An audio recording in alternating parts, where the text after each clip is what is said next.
Hi there, Neil Whitfield here. Greetings from snowy Newcastle. I'm here with another small business marketing tip, and it is continuing on this small series of tips all about direct mail. So yesterday I talked about whether or not you should split test your mailings, and really that comes down to how experienced and sophisticated you are. It absolutely makes sense to do that, to test and refine and improve your mailings. But if you're a newbie and you're inexperienced, then overcomplicating it is going to be a guaranteed disaster and likely to put you off. So keep it simple if it's the first time you're doing it. Today's tip is very simple, which is, and this I'm reading from my list, include a clear and enticing call to action on all of your mailings. I absolutely 100% agree with this. There's no point in sending something out through direct mail unless there is a clear call to action, and you need to really give thought before you write a single word of the mailing piece. You need to think about what the objective of that piece is. So start with the end in mind. Almost, if you think of it as a letter, right from the bottom up rather than the top down. Because really, the one thing about direct mail is it's going to cost you by the time you've written something, put it in an envelope, or even with a postcard, stamped it or franked it, or used a fulfillment house. It's going to cost you best part of 50p to send out. So it is a bit of a numbers game, but you need to have a firm understanding as to what the objective is, what the end result you're hoping to get, and write with that in mind, essentially. I think one of the reasons, and I touched on this the other day, that one of the reasons that email has become so popular and therefore email inboxes have become so full is because really, other than the time it takes you to write an email, that there is no cost. So people just churn out emails for the sake of it, without a real objective, without a call to action, but they're just happy tippy-tapping away writing emails. And yeah, that can be great, and that can build the relationship with your prospects or customers. But when you are physically spending money on something like a piece of direct mail, that tends to focus the mind. So you need to know what you're going to get out of it. What you're going to get out of it really depends on who it's being sent to. So is it being sent to completely a completely cold audience? Is it being sent to a warmer audience to potentially tip them over the edge to become a paying customer? Or is it being sent to your paying customers? A fourth group, it could be being sent to customers who have perhaps not bought from you, who've dropped off, and you want to re-engage with them and get them to buy again. So start with the target audience in mind. Think about what you want them to do. What essentially it should be to move them along the process. So is it get them from cold to warm? Is it get them from warm to hot, hot to buyer? Or is it to build a relationship with a current customer? And if it is to build a relationship with the current customer, what do you actually want them to do? I think I touched on it the other day, but there is obviously a cost associated with direct mail.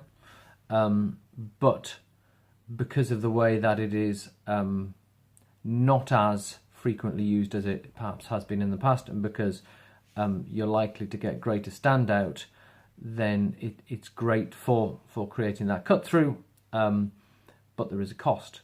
So one thing you may want to consider, especially if you're using it as a prospecting tool to go to a cold or a warm audience, what you might want to do is to send them some interesting content either on a newsletter or what I've seen done very well in the property industry is send a really nice sort of 300-gram bit of content talking about the local property market, and do that, send that on a as a mail shot, as a mail out. But then after someone has received 3 or 4 of them, threaten that you will stop sending it unless they perhaps opt in to receive it electronically or something like that. So you're giving the value, they're seeing the value, but then you encourage them to opt in to perhaps less expensive forms of communication. And I think that's perhaps a really good way to use direct mail for cold and warm prospects.